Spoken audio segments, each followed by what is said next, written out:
Hey guys, are you ready to transform your mind so you can transform your life? Coach Myrna brings you one-on-one coaching and expert guests weekly to help you to grow. Because happiness is the progressive realization of a worthy goal. Looking for personal growth? Let's do it.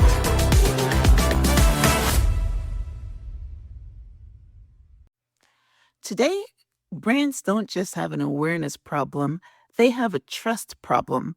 People are overwhelmed by ads, skeptical of marketing, and craving something real.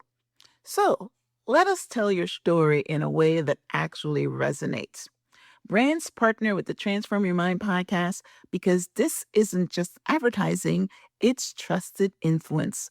Our audience is deeply engaged in healing, mindset, faith, and personal growth, and they are actively supporting brands that align with their transformation journey. Your brand is featured through a CEO or expert interview that positions you as a thought leader, host read pre-roll and mid-roll ads woven naturally into other episodes, and long-term visibility across our full media ecosystem. Explore brand partnerships. Visit myhelps.us/partner.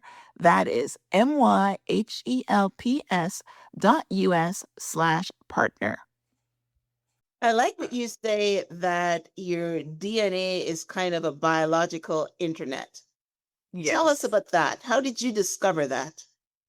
So, really, look, I would say through very heightened awareness. Like I was, kind of born with these very intense array of just born with very, intense ESP, so to speak.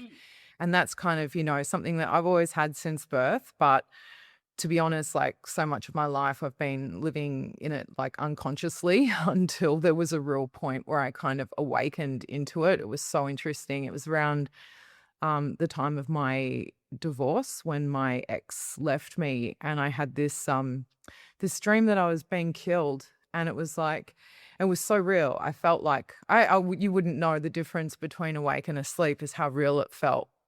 And it was like something about I got killed, like winded, like I don't know, strangulated or something.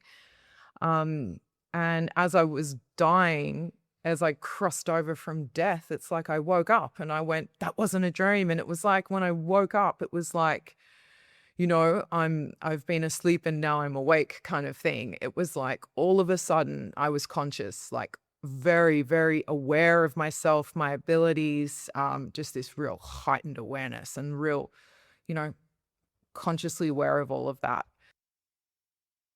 Welcome to the Transform Your Mind podcast, where we dive deep into thoughts, beliefs, and experiences that shape our lives, and more importantly, how to transform them. I'm your host, life coach Myrna Young, and today's episode is one that will stretch your mind and touch your soul. What if everything you've been taught about who you are is only a fraction of the truth? What if the intelligence, healing, and connection you've been searching for already exists within you? Today, we're joined by a remarkable guest, Sarah Marks, who has journeyed from unimaginable trauma to profound awakening. After surviving a deeply painful childhood marked by abuse and human trafficking, she shut down for years with PTSD, only to re-emerge with extraordinary insight into human consciousness, spirituality, and what it truly means to be alive. She's now exploring the idea that we as human beings are more than just flesh and bone, that our DNA may function like a biological internet, connecting us to a higher intelligence, a greater source, and even to each other. In this conversation, we're diving into healing, awakening, intuition, and powerful intersection between science and spirituality. If you ever felt disconnected, if you ever questioned your purpose, or if you're ready to tap into a deeper level of awareness, this episode is for you. Welcome, Sarah. Thank you. Hello, nice to be here. Yes, y'all. And Sarah is calling in all the way from Australia. Yeah. It's morning here Yeah. for us. Yes. Right. And you can tell that she's just woke up. It's 4 o'clock there. Yeah. Yeah, she looks dewful, like if she just come out of the sun. Oh, bless you. You're kind. Yes, yes. I'm just sharing what I see. If you guys are watching a video, you'll see what I see. So it's amazing. All right, Sarah. So let's get into this conversation. It's going to be definitely a stimulating conversation. So, want to start off with your story. Let's set the table. Your story begins with very deep trauma. Can you share what exactly that chapter in your life was like? Um, Actually, to be honest, I felt like the real damage I felt in life was later through time. I think what's really interesting with children is just that you don't really question things when you're young. You don't question an adult, an authority figure. And I think children are very accepting of what is, which is, obviously what's so beautiful about them, but also really difficult in a situation like that with abuse. And I know how many countless people I've spoken to.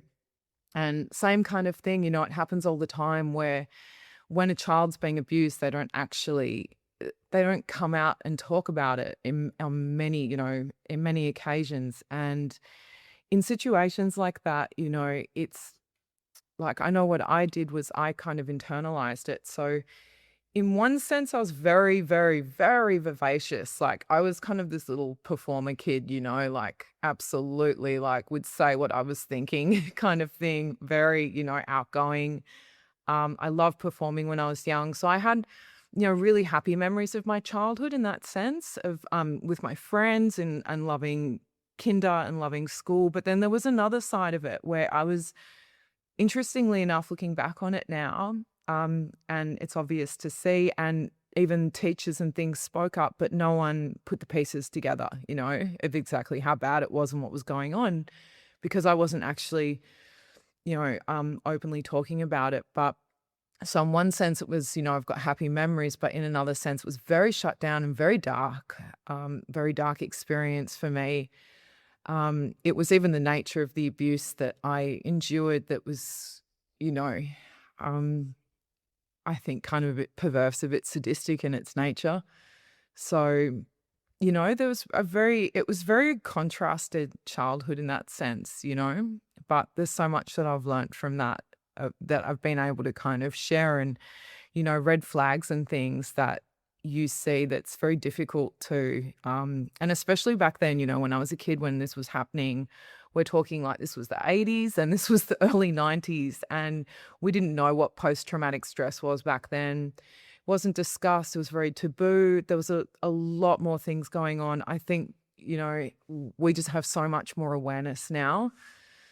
But I think that's when I noticed my personality. I think that's when I developed a lot of, you know, um, there were a lot of potholes, a lot of things in my personality, like, insecurities and things that developed over those first 7 years. Absolutely. So it was very contrasted. Okay. So let's go a Mm. little deeper. What was your trauma? Because, I was sexually abused as a child, and that's one of the abuse that people don't talk about. So let's ask the direct question. Was your abuse sexual in nature?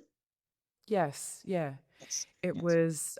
was physical, it was sexual, and it was also gaslighting. So after it was done, it was almost like it was twisted around onto me, and I was told, "You're imagining it, this didn't happen. What are you talking about?" kind of thing. And I got to Mm. tell you, when you're really young, especially 0 to 2, and for me it started when I was in diapers around 2. Wow. Um, yeah, and it's taken years and years and years as well, because so much of it was implicit memory. And since speaking to specialists, I found out that actually, believe it or not, a lot of the time, many people don't start recalling these early childhood memories, dissociative memory loss, till their 60s. So for me, it Wow. was in my 30s. I kind of felt like, okay, I think it's the best of the worst. I'm grateful that I wasn't older, that I've been able to start recalling it, but it's extremely traumatic, at the same time as well. Yeah, I had a guest on the show once that said that she was sexually abused at 3 and she blocked it. And she went into the world of promiscuity and I think Yeah, which is so understandable, right, because right. So she said that one day she was having one of these sexual experiences, and that's when it came back to her, because she had blocked it. And I guess maybe your mind maybe thought, okay, this is something I've done before, and put it together. yes. But yeah, it's Yeah, a lot of the time that happens with memory recall when you've got dissociative memory loss. It can be a really like a trigger exactly like that, like something like your brain just goes, hang on, all it takes is for it to just have that recall, yeah, link it to yeah, that experience, you hmm, know, yeah, neuroplasticity and whatnot. And that's it. It can just come back instantaneously after yeah. years and years and years of, laying dormant as, kind of implicit memory or something like that. Sometimes it can just reemerge very clearly. So how did yours come back? Gradually or like Yeah, suddenly? because there was so many of them. That's the problem. Was it like I know, I don't know. I've learned how to laugh about it because I just feel like, my gosh, there was so many of them. That's why Mm, it's been gradual over time. It's gradual. like Okay. it's almost, and it's come back differently. Sometimes it's been a dream. I've had a Mm, dream, for example, and I've gone, I've woken up and known immediately. My body's just gone, no, no, no. Like, whoa, I remember this. I remember this. mhm, And sometimes it's come to me very clearly when I'm awake, which is most of the time. I've mhm, actually recalled it, and it's just been out of the blue. I've never mhm. understood that, how For amnesia whatever works. reason, right. It's Mhm, cloudy, it's cloudy, it's cloudy, and it's so frustrating because you sit there going, "Oh, it's like something happened, but it's foggy," you know? And mhm, sometimes it starts coming up and you feel it, but it's foggy, and it can be so frustrating. And you're like, "Hang on a minute. mhm. What is this? What is this? What is this?" It's Ah. it's it's almost like when you have amnesia. I think that's how it comes Yeah. back. So it's almost similar to amnesia, right? Wow, It wow, wow, is. wow. It is. It's such I've had exactly that process, like amnesia, where it's Amnesia, been right. sometimes it's just out of the blue, so crystal clear, and I've had these triggers, and actually, when I was doing EMDR therapy, I think you guys that it's kind of big in the US as well, EMDR by any chance with the eyes? Right, right, right. Yeah, Yeah, I they was call doing it EM. EMDR. You're saying A or Yeah, you're saying E? E, right. Yes. yeah, Mm, E. Yep, yep, right. yep. So I was doing that. And it was just like, oh my gosh, they would make, always those kind of hypnosis type things. Like I was doing EMDR and my being just went right into the jugular, of experiences. And it actually really traumatized me on those occasions. I triggered something shocking. So much so I went to the bottle shop and got alcohol in one of those sessions and went, "That's it, I'm done, I can't do this." Like, I absolutely snapped, like, the trauma was so intense with me and just this Wow. terror, like, the nature of it was so extreme that it's like, yeah, when I was first recalling, I went through a big period where I couldn't handle feeling, Mm, and so my life just spiraled out of control. mm, It has through its years. It's like first I had an eating disorder, then it was like, really hitting the alcohol very hard after my divorce. It was very, very intense binge drinking that carried on for a very long time. Um, all these kind of things, because I could like just the extent and backlog of the trauma is just so bad. And it's wow. like and the only way out of it was to do so much research, honestly, and just never, never, never like give up on myself. Just constantly, trying to learn, evolve. How many different therapists I've seen and different healing modules I've worked with is like intense. I've tried a lot of things, but I That's think, beautiful. And now you're helping others. So yeah, I because I I I mean, look, raise my hand to you. That's amazing. The work that you've done. You didn't Thank continue going to the bottle. I like what you said. You went to the bottle shop. you. We call it the liquor store here. We call it the bottle Went to the shop bottle here, shop. and I ran Right. there. Wow. Funnily enough, Wow. I mean, you could have been still it there. happened to. So many Oh, it's sorry. people that don't get through those things, and Yeah, they end up dying because they don't that's do the it. work that you do. So I Do you know, I commend you almost did for it. as well. I almost did as well. I had Oh, an of NDE course. experience at 20. Mm. So it was like, I had another, and this is probably what triggered me. I had another situation when I was working in Europe, and I had something put in my drink, and I had a very bad experience Mhm.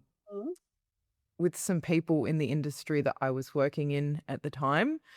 And I kind of almost died in itself from that experience. So what happened was just even that drink spiked kind of thing. It's like it triggered something. You know how you were saying that girl had that memory recall when she was having a sexual experience. It was like, for me, it was that drink spiked. That Wow. was a big trigger for me. But it was so bad that it was like, I'm going, this has triggered something, but I don't know what it's triggered, but I feel really dark now. And I just went really down this horrible, horrible, horrible black spiral. The doctors were just giving me pills, and I was just going harder and harder on the pills because I was just wanting to feel numb. I've got a very strong kind of body. I've always been built that way. So it's like I can handle a lot. And I think looking back on it as well, because of the high level of cortisol that I was always in, because my nervous system was stuck constantly.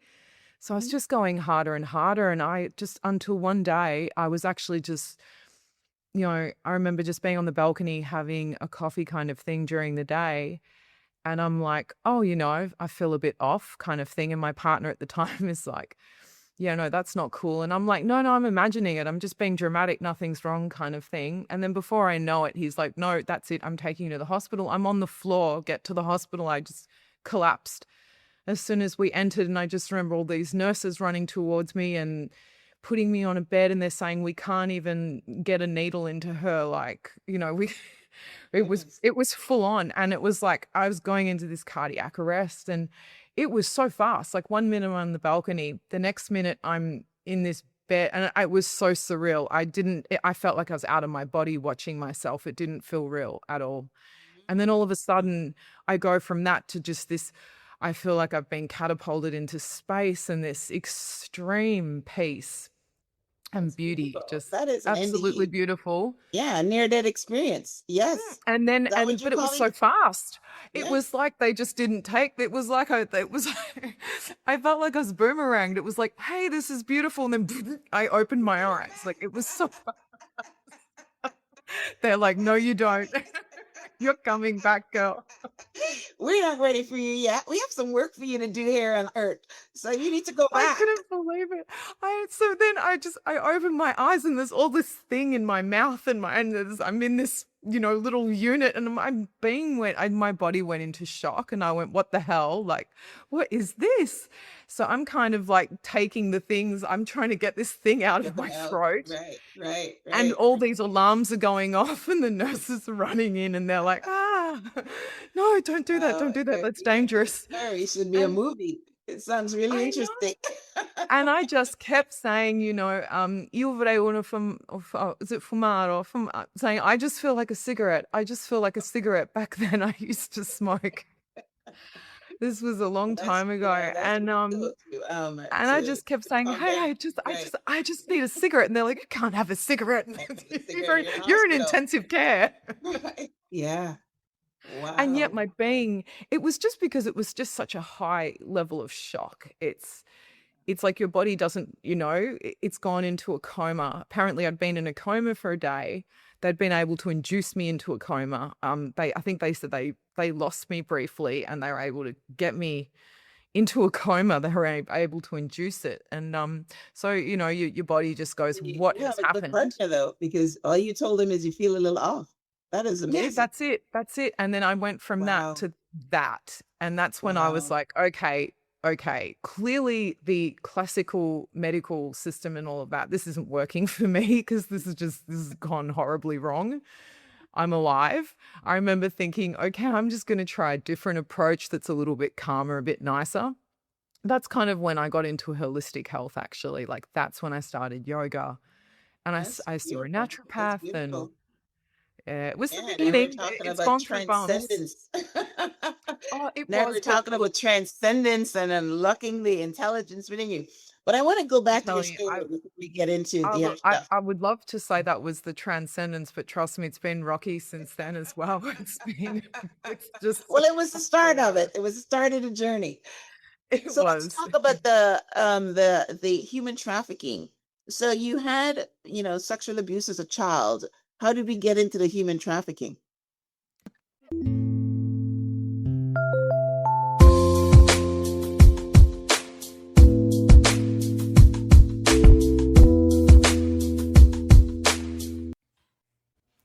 Are you looking for a simple way to support healthy circulation, energy, brain function, and heart health?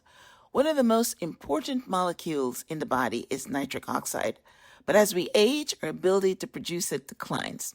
That's why I'm excited to share N101 nitric oxide with you. N101 combines powerful nitric oxide supporting ingredients, including concentrated beetroot and convenient nitric oxide lozenges designed to help boost your body's natural nitric oxide production.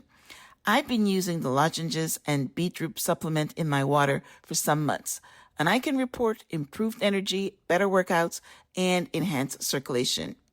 If you're interested in optimizing your health and longevity, I encourage you to check out N101 and experience the benefits for yourself. Transform Your Mind listeners can receive 10% off with coupon code TRANSFORM. To learn more about N101 nitric oxide and get my special link, simply click the link in the show notes. Yeah, that's how it pinnacled, actually, believe it or not. That was the experience where it really pinnacled. And then after that, it was kind of like nothing happened to me for a good period of time in my life, which was, obviously great. But yeah, that was just a horrible experience that again, it took years and years and years to actually even to be able to recall that because I had memories that would come back and they were so intense. I can't tell you what it feels like to be like, I'm not going to come out alive, you know? Um, Wow. mm. And to So when the person that was sexually abusing you as a child was responsible for the trafficking, or you just got in some bad company? yeah, I can't really go into that too much. But yes, there was a connection there. Ah, wow. Mm, Wow. mm, That mm. is unfortunate. Yeah. Yeah, and there's just so much that again, there's so much that I've learnt since then because especially as of late when I've been really looking into trafficking and just being like, "Oh my God," because, a situation like mine as well, it was so well hidden. Like even this staged kidnapping was so well done that Oh, it's wow. like, people that were bystanders wouldn't have come and gone, get her away, like get her out of, get her away from these people kind of thing. It was very, very well staged. So there's so much that I've learnt about this kind of deal with trafficking and what it looks like and how often people wouldn't even be able to pick up on the signs and things that's taking place, how many people actually get trafficked, and even like I think I saw a video not that long ago where it was like a girl was on the plane with someone and it looked fine and she wasn't screaming and saying, "Get me out of the plane." You know what I mean? But there was something like that. I don't it was filmed and it was like some situation where they started seeing warning signs about how just the body language between the two of them. And that's what I'm saying. Like a lot of the time, we look at trafficking and we see it and it is, and it's every variety to be honest, but a lot of the time as well, it's very well hidden and disguised, and a lot of it gets by in that way as That's a well. subject. That's a subject I know nothing about. I know that I adopted some girls and they were runaways. And most of the time when they run away, I'm thinking that someone stole them and they're trafficked. But that was the extent of my knowledge about it. And I know that, when you go to the airport, there's a big emphasis in the United States on human trafficking. So we know that it's something that's going on. But you know, I was under the impression that most times it happens when the girls are on the street and somebody, I wasn't aware that it can be someone like what Yeah, you're that's what I saying. mean. Yeah, yeah, Yeah, someone or a family member or whatever. But yeah, it is yeah, big that's the business. thing, It and is it big happens. business. Right. Yeah. Yeah, and In it's fact, scary because it happens in fact, this. I was, the Jeffrey Epstein is everybody's been talking about for a little Yeah. while, and there's this. I'm not sure if you want to call her trafficking or not, but there was this story that I read where this girl went to a modeling assignment and someone said to her, "Hey, I can get you work in the United States." And then 2 weeks later, she was on a plane to the United States for what she Yeah. thought was modeling. And then she ended up going to Epstein's estate and was, you know, I'm And not that's sure the if the horror legal word for stories. traffic is, or, Yeah. she was just whatever the word is, but she was, taken to this place beyond her, and she didn't have anything to do. She just stayed there and do what her captors said that she needed to do. And I think Yeah, she was there for a couple exactly. of years. Yeah, In and this. Yeah. it's not surprising. Yeah. No, a lot of the time, actually, people are lured in Would by that those be considered trafficking? vulnerabilities. Would that be under the banner of trafficking? Oh, absolutely, Okay. absolutely.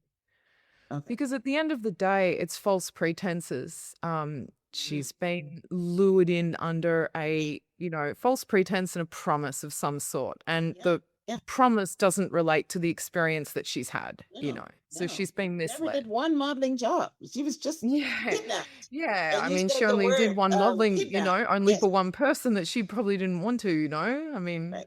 Right. and that's the horrible thing, how it takes place, how they, the victims can be kind of lured in, and also how they can be really, like kind of molded. And a lot of the time people feel so much shame and guilt around it as well, because they in a Well, situation that's like the that with. unfortunate part. That's the unfortunate Yeah. part. Yeah.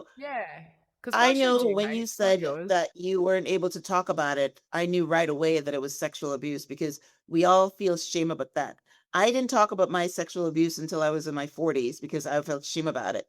So, Um, and as soon as you say you didn't want to talk or shame, I knew that that's where it was coming from.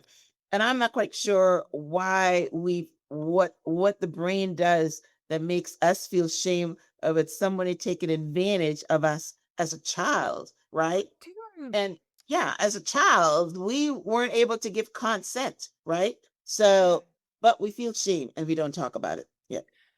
I think as well because, well, I know with mine there's a lot of gaslighting involved in it. So when somebody says no, like it's clearly happened, and you've got the physical, Proof. you know, Right. wounds in that as well. So, it's clearly happened, let's be real. But a lot of the time what happens is, and I've heard this time and time and time again, is the perpetrator will always gaslight the victim or discredit the victim. Yeah. That's kind of what Or tell them Epstein or did, a tell them lot of it's their them. fault. The girl Yeah, that I was exactly. talking about, her Exactly. father is the one that sexually abused her. And he told her that it was her fault, that she made him do it. And then Yes. her mom saw what happened and the mom collapsed and she felt that she was responsible for her mom. And she took that guilt and shame, for years. And that I can understand. Like a girl gets raped and they said, it's because you're wearing short skirt. They try to put the blame on you. Or Yeah, I right, get. or you did something to entice somebody. But that is never true. That is never true. Right. Oh my gosh, that's what it's really interesting because when I was little, I remember that's what they said about me, oh, we need to watch out for her. She's, look at her, look at how sensual, kind of Yeah. thing. Yeah. Yeah. She is. She's And it's doing like it. I'm Right. 3. She's You know, what do I intoxicating me. what do Right. what do I know about that kind of stuff at 3, you know? I just love Right. tutus and like I I know. loved wearing little out you know. Right. I used to love wearing my mum's clothes. I would dress up in them. Yeah. I think, even back then I loved all of that stuff, all the fashion and, I put like all these bangles and things on me and, but what do you know about Yeah. sexual But things you like know, that those when men are looking. They're looking at yeah, the yeah, sick and I ones. mean and you know what I find, it is creepy. Like, why is a guy gonna say something like that about a 3-year-old? Let's be No, real, that is not a normal thing no, for, no, they're an sick. an adult man to say, Yeah, about a they're little sick. 3-year-old. Right. Right. Yeah. So, All right. yeah, Well, this was a good introduction to the traumas that you've had, and so now let's talk about your transcendence. Yes. I like that you say that your DNA is kind of a biological internet. Tell us Yes. about that. How did you discover that? So, really, it's look, I would say through very heightened awareness. Like, I was, kind of born with these very intense array of like, just born with very, intense ESP, so to speak. And that's kind of, something that I've always had since birth. But to be honest, like so much of my life, I've been living in it like unconsciously until there was a real point where I kind of awakened into it. It was so interesting. It was around the time of my divorce when my ex left me, and I had this dream that I was being killed, and it was like it was so real. I felt like you wouldn't know the difference between awake and asleep is how real it felt. And it Mm, was like something about I got killed, like winded, like I don't know, strangulated or something. Um, and as I was dying, as I crossed over from death, it's like I woke up and I went, that wasn't a dream. And it was like when I woke up, it was like, I've been asleep and now I'm awake kind of thing. It was like all of a sudden I was conscious, like very, very aware of myself, my abilities, just this real heightened awareness and real, you know, consciously aware of all of that. So it was so interesting, like, sleepwalking through my life. And then this big trigger happened, this dream just before, my divorce. And it's like that was a huge awakening. And yeah, so really it's through that kind of connection through, I call it like I've actually explained it in my work. It's a cellular law of relation mm, and it's relationship and it's mediated through DNA interaction. And what it basically enables is, natural intelligence in any living system, and it's very omniscience. So it's kind of, the morphological, the behavioral information processing and transference that's happening in living systems. So it's, that's what's happening in mine, but I'm very aware of it. And mm. so what I started doing was researching and looking into this with genetics. It's been evolving over 10 years, to be honest. It's not exactly, it's a big project, 10 years young. um, but it's so fascinating because, you know, it's more about that. It enables. It's what we can. It's what it can open the doors to. How to heal. How to resolve conflict. How to protect yourself and maintain that privileged midpoint of like harmony, by which all phenomena is formed and created and sustained in. It's this real, I think like a transhumanism quality in a sense that we have a capability of actually possessing naturally. Yes, with my engineering and all the work, it's like there's a process involved with that. When you combine certain precious materials and metabolic manipulation, in that sense, it allows for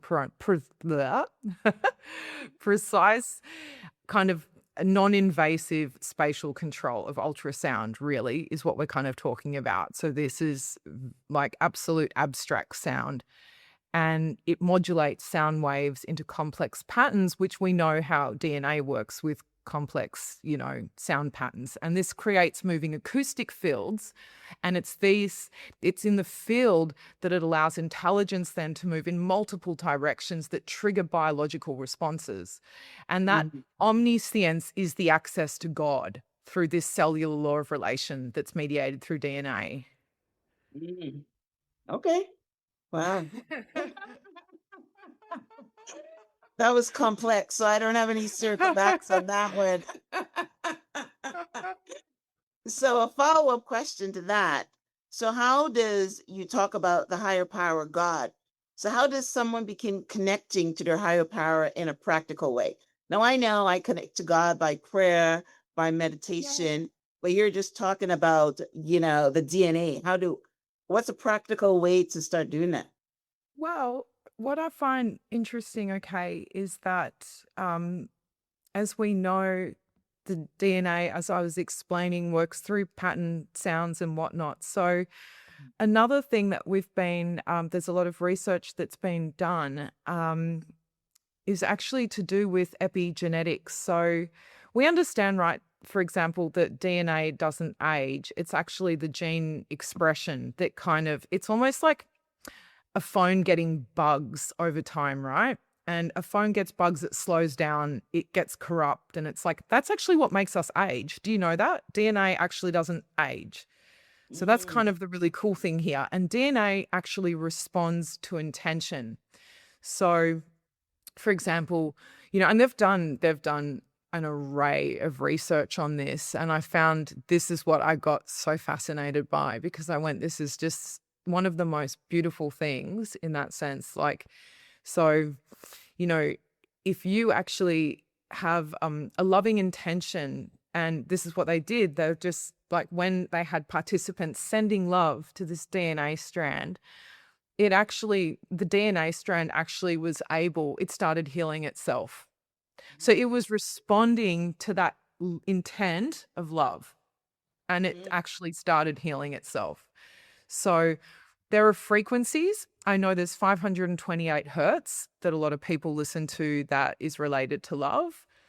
And I would say, honestly, if you want to start connecting to that higher ability that you've got, I've got to tell you, it's always silence. It's always presence, because the sharpness of the presence is that real heightened awareness where it's like, imagine, you've got the electromagnetic spectrum, right? How big it is. And I think you've seen with a human being, we access what looks like a pinhead of the entire spectrum. Now, imagine if we could access all that spectrum, that entire spectrum, that's what reaches God. But how are we going to reach God when we're a pinhead? We're not aware of God. It's not that God's not there. We're not aware of it because we're only accessing a pinhead of what is an entirety of field that can access. If we can access everything, then we can become aware because we have awareness of it. It's like saying with AI and, we're talking about consciousness at the moment, they're saying, yeah, the difference is with natural intelligence and AI, for example, is, that it doesn't understand what it's spitting out. Same thing with us. And it's like, so if we want to start connecting to that in a practical way, I would say the first thing is heightening your awareness. And that's through, breath work. It's all the kind of daily practices that you do to gain presence. And presence tends to be like there's so many different meditations and things that you can work with. And you just sit there and it's just noticing things. You can start off with your body and your being. And this is how I started healing, actually, with somatic work. That's probably been my best friend in therapy out of everything I've tried. I'd say the somatic work has been the most powerful because you can learn duality in that. When you feel something that is unbearable, you start training your nervous system to go, okay, this is absolutely unbearable, but everything consists of counters, right? So for this counter, for this crap that I'm feeling right now that's overwhelming, what's something that feels good right now? And so then you sit with them together and go, whoa, that feels strange. This feels great.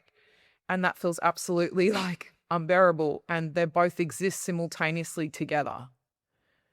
That's Nice. probably one of the most powerful practices, because when you can experience that, that really starts heightening your awareness. Yeah. I always say silence, you don't hear things in the noise. And unfortunately, the reality, society is just like full of noise and activation. And, look at the news. I mean, that'll just like stress you out and give you a heart attack at them, Yeah, it's really with funny. everything I that's, was just having a conversation with my friend yesterday. She was telling me that one of the people that I love and I told her to follow, she's saying that he was talking bad about the media and now she's the media and she almost wanted to unfollow him. I said, he's not talking bad. It's the truth. You know, the media yeah, is all negativity. I don't watch the news, but if you don't yeah, watch the neither news, do she I. says, how do you know what's going on in the world? I said, why do you need to know what's going on in the world? I get the bumper sticker news, the highlights. Yeah, So, but I'm anyway, exactly let's the same. I got to tell you, I've exactly. got the, If you're smart, you're not going to sit down and watch. Trust me, you're I not going I to have do that to I yourself. believe that. I I got to tell you, I'm absolutely. the same because I already can perceive it anyway with my ability. And I think it just bombs me out every day. It overloads my system. So it's like, I'll be honest with you, like I'll stay right away I from all of know. that. Right. But that's very good. Now I've had a couple of interviews on the show about the somatic, and I've done some, but I've never really experienced it. So I love what you say about duality. So when I think about duality, I'm thinking that we're getting into our spiritual being, right? Um, so what exactly is going on when you're able to experience the good and the bad all at once? What's going on? Well, you're able to experience a full parity. It's almost like saying, if I just experience dark, for everything that there's a dark, there's light, right? So I'm only experiencing otherwise half a parity, which means I'm not seeing the full story. And so I'm not really able to be present if I'm half a thing, It's like I'm not fully existing. So when we start talking about duality measurement, we're measuring reality as it really is, which is counter. We've got absolute Okay. everything has a counter. So for Okay. every, you know, negative thing, there's a positive thing. There's always a counter to everything. Well, And we so we all know that. exactly.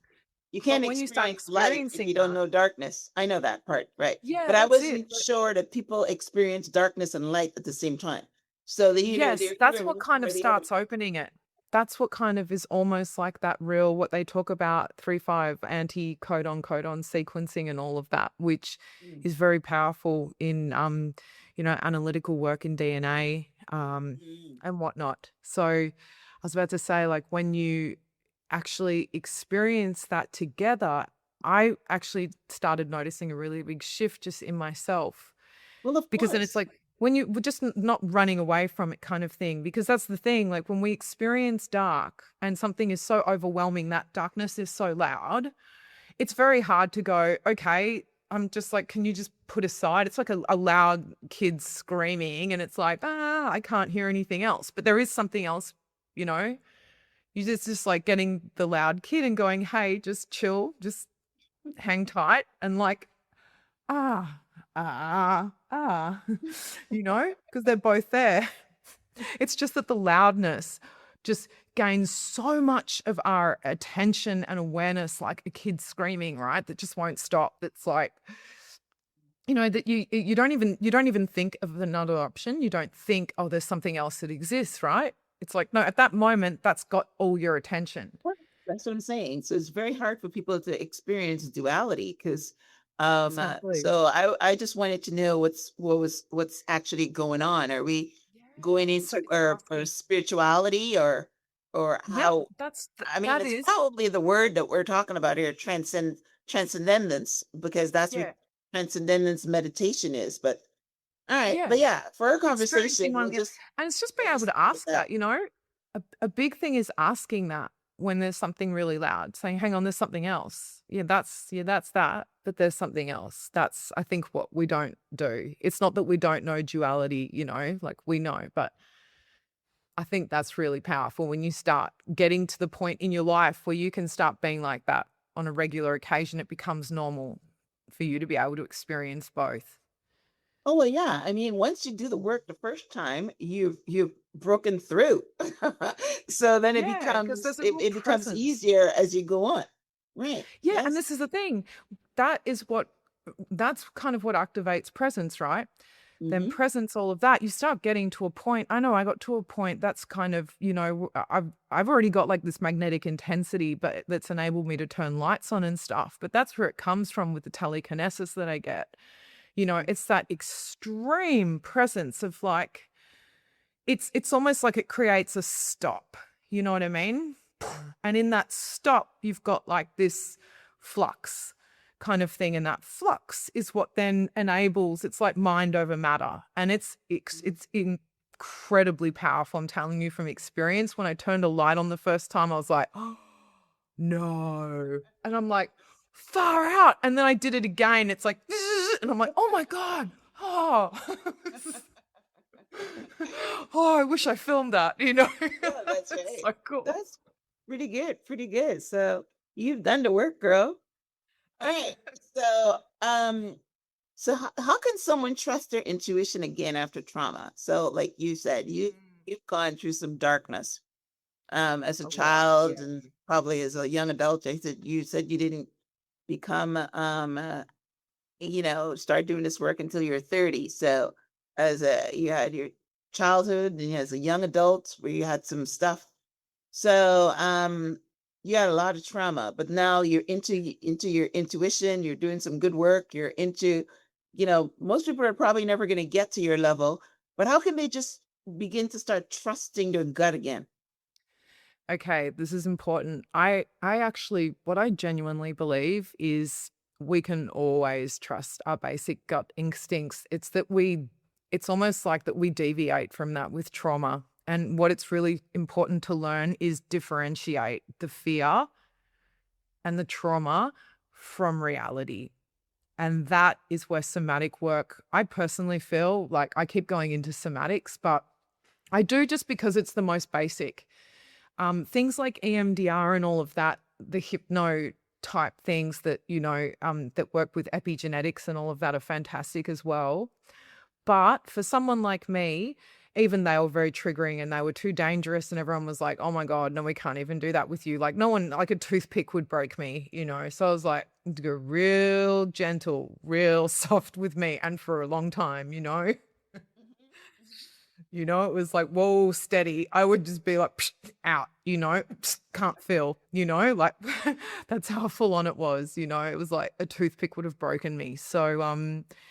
it's a really soft, gentle, like I would say, just coming from absolute, probably like really rock bottom crap for a long time is that I had to learn really slowly to differentiate the fear that came from the trauma from reality because the fear will make you see reality differently. Imagine, like, right, you've got a mirror, you're looking at a mirror, and that's reality. You look back, you see the whole image of yourself, and it's like, yep, yep.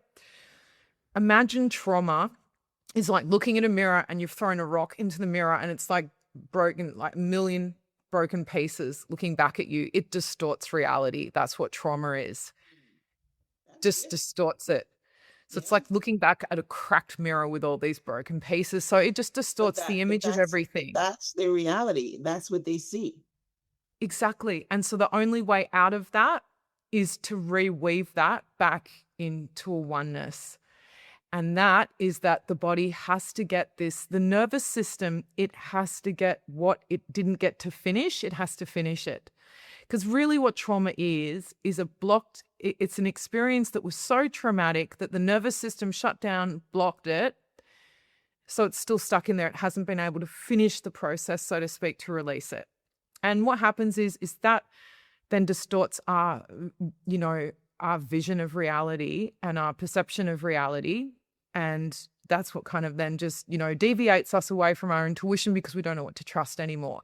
And the best way back to that is then working on the nervous system, working on, I always say like somatic body work because it's the most basic and it's the most powerful in that sense with the nervous system because the nervous system, as you know, like it wires into everything. I mean, your nervous system is like your main highway. So, Mhm. you've got all these blocks in it. You've got to start working on being able to get what it couldn't get out. We've got to get it out. Let it finish its job, because it knows what to do, believe it or not. And you've got to let it finish it. So there's processes of actually being able to sit there. Someone who I actually really love who does somatic work is Britt Piper. She's the one that I've kind of been following for a while now. And I got to tell you, I think that woman is amazing. She really knows her stuff. And,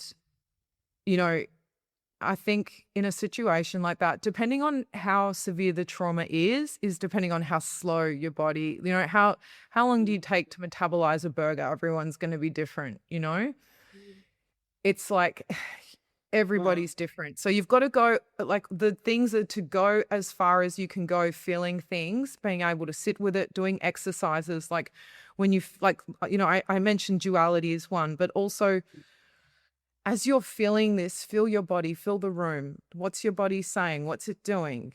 You start sensing the trauma, feeling it. You've got to get your body to the point where it's not scared of it, when you can start becoming curious, when you can start strengthening that nervous system to feel safe enough to finish its job. So, over time, and this, just, I got to tell you, the thing is, you got to learn to be nice to yourself. So many of us, I know myself, like, you're so self-critical that it's like, God, who needs enemies when you've got that mind of yours that's like, Yeah. I got to tell you, like, it doesn't matter with the external enemies. Like, they're nothing to the mind at times, Well, you're giving some really good analogies, and I'm able to get into the mindset of what you're talking about.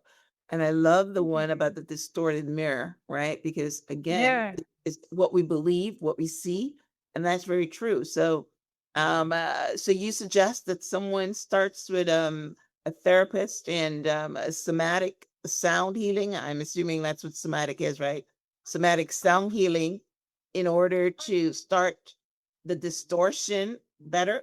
I mean, to rewiring, so that they are able to get rid of that mirror and that image. Yeah, yeah. Because look, you've got to, one thing I will always say to someone is you do not want to activate the nervous system. That's why you've got to start gentle and build up.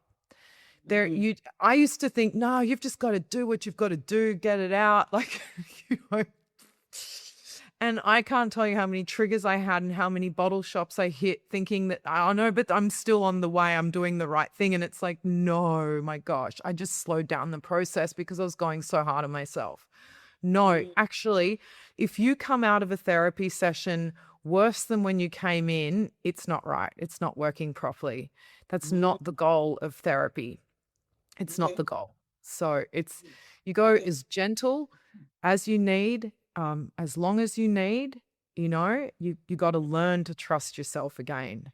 Yeah. And that's a Wow. massive thing. And you do little things to gain self-trust. That's another thing that I did. You do little things, promises that you can keep. That's why you got to start off small, because it's like you got to be real with yourself as well. So for me, it was like, I started off having lemon water in the morning, right? Because I went, okay, that's a gentle self-trust kind of thing, I'm gonna like exercise every day, and I'm gonna be like, and I was like, no, okay, that's like, we're not gonna lie here. So I started. I was like, lemon water is kind. Like you got to learn to befriend yourself Something that you can again. do, right? Yes. Exactly, because Yeah. look, you're carrying so much that's not yours. That's the problem. There's so much experience that's stuck in us, or things that we're carrying that aren't actually ours. And we're so bogged down, and we think that self-hate and self-criticism and all of that is normal. And it's like, no, it's not actually. We're not designed that way, and that's not who we are. But to come back home to ourselves and to reweave that brokenness back into a oneness is like that process of then,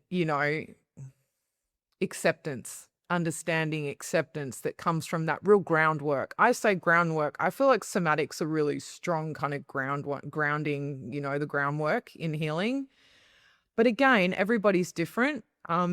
Cognitive therapy is great, but I'll be completely honest with you, cognitive therapy can go to a degree, then it can be like, sometimes it can keep people stuck there. It's like, I think you got to, you kind of get a feeling sometimes when you're going around in circles and you're like, I think I've been here before. Oh, I think I've been here before. It's like, the guinea pig, like going, like shocking Wow. itself, you know. Right.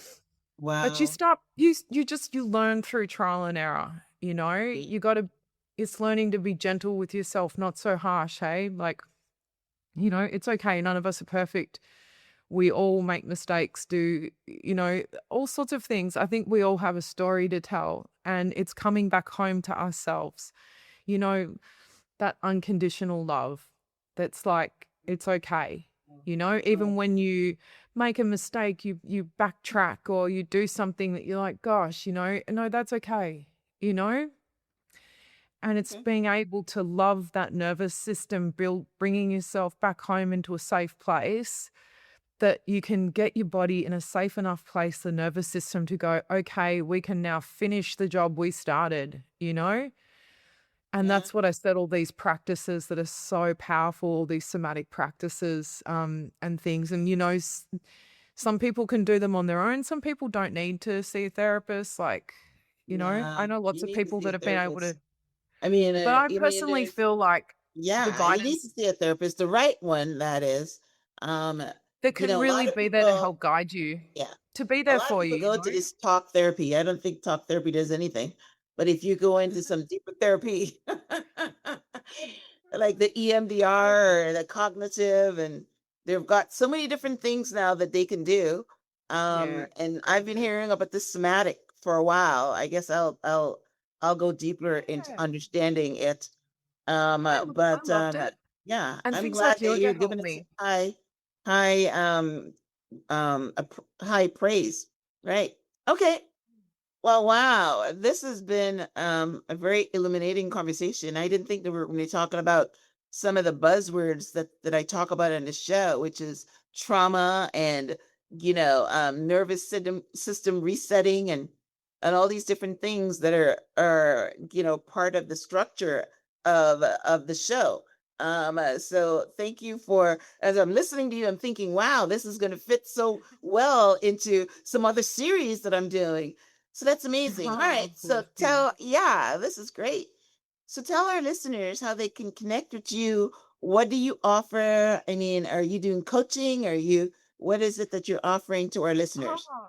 Um, Look, I actually, yes, I'm working on this scientific work that I'm calling Arnica, but I do actually offer consultations. What I do is I'm a kinesiologist and a Reiki practitioner as well.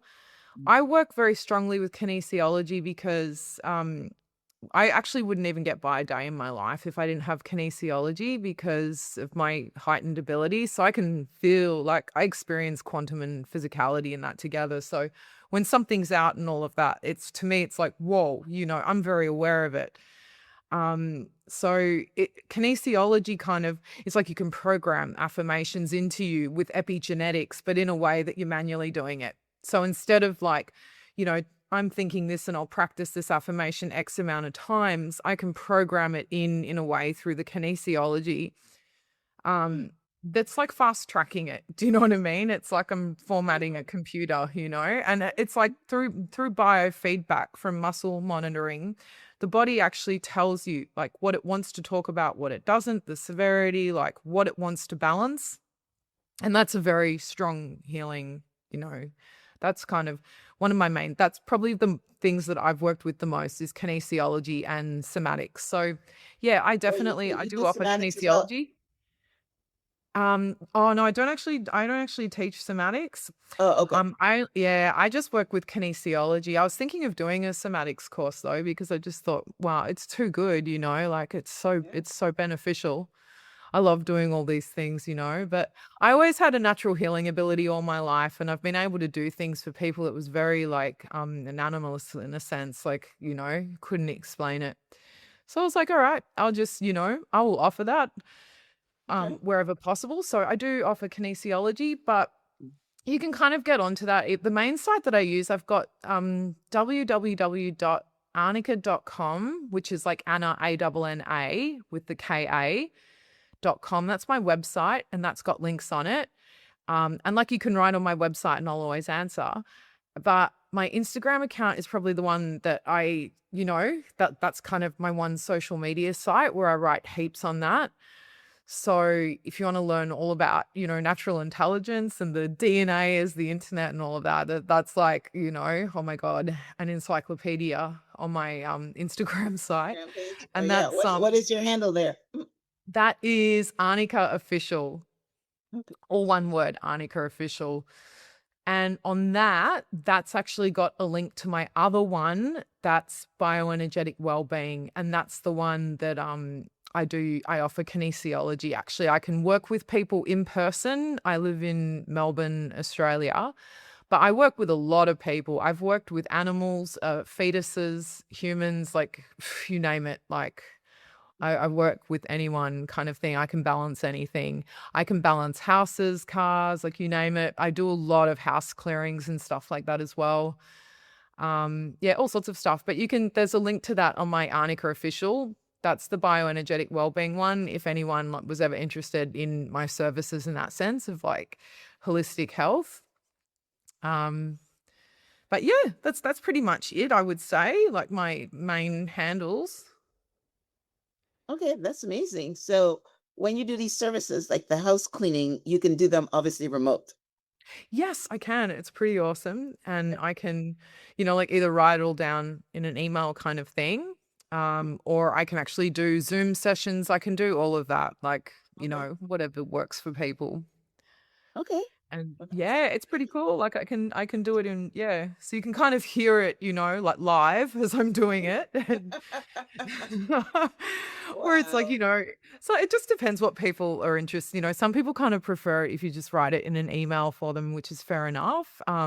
That's very non-confrontational and very like reflective. They can go over it in their own time. Or it's like, more interactive experience kind of thing. Like and it's really cool because when I'm working on people and things, it depends how sensitive the person is. Like they can feel it and they're like, oh my God, yeah, look, oh my God, my head feels funny. That feels like, oh, I feel calmer. I feel this. Yeah. Yeah. Well, So yeah. I'm very impressed with you, Sarah. I love it when people say, I don't look like what I've gone through, and you don't. I love when Bless people you. say things like, where you start off is not where you end up, like me and you. Yeah. I mean, Yeah. it is such an amazing to see someone that's turned their life around from how they started. So I give kudos to you, give kudos to the work that you're doing.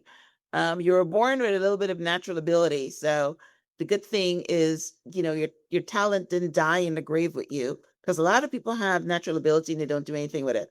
So I'm glad True. that you're near that experience. I think that was your trigger to start working on this thing. Right. So Yeah, that is that's how actually, yeah, because I definitely love when that you was. said that you're a boomerang back. Is that you went over to the other side and then you just shot you right back. We're not ready for you. You got work to They're like, do. "No, no."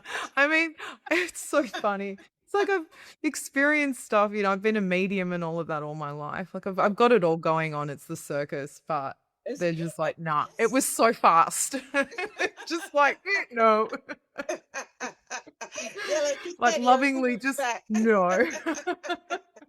You definitely have the language. You've been able to, visually, your language is very visual, so people can actually feel and see what you're talking about. I love it. All That's right, good. so let me, wrap up here. This was just a powerful and eye-opening conversation. If there's one thing to take away from today's episode is this: you are far more powerful, connected, and intelligent than you've been led to believe. Your past does not define you, which is exactly what I just said, but your ability to heal, grow, and reconnect with yourself can transform everything. Healing is not just about surviving what happened to you, it's about rediscovering who you were always meant to be. So if this episode spoke to you, I encourage you to take a moment and reflect. Where in your life are you being called to reconnect with yourself, your intuition, or your higher power? Let this be your invitation to go deeper. And if you enjoyed this episode, don't forget to subscribe, leave a review, and share it with someone who needs this message today. And as always, remember, your mind is powerful, your healing is possible, and your transformation starts now. So, Sarah, it's almost the end of our show. Any last words? Yeah, I love actually, I was just thinking, bless you, like you've been through so much as well, and look at how you've come out, you know? I've been really interested to hear what you had to say about your life as well. And I would say to people, you know what, just you're here and bless you all because this place is it's challenging, you know. It is challenging and we're going through a lot um as a society, you know, in the world now, multi-species, you know, animals, humans, and we're here and sending my love to you all and bless you and you can do this. Yeah, we can. You've got the poster child. If she can do it, you can do it too. You can, you And if can, you I can can. do it, you can do it too. Yes, right. We're No, talking you can to really. It's like, people that have been through childhood trauma and come out on the other side. So it's possible. You got to do the work, right? All yeah. right, guys. Well, listen, thank you, Sarah, for being on the show. Thank you for this fabulous conversation. I love when, people are able to change their lives around and also help people in the process, because that's what we're here to do. We're here to take our test, become a testimony, and help someone else that's in the test phase of their lives to get to the testimony phase of their life. So that is what Sarah has been able to show us today. So thank you guys for tuning in to this week's episode. Thank you, Sarah, again for being on the show. And I'll see you guys in the next episode. Until then, namaste.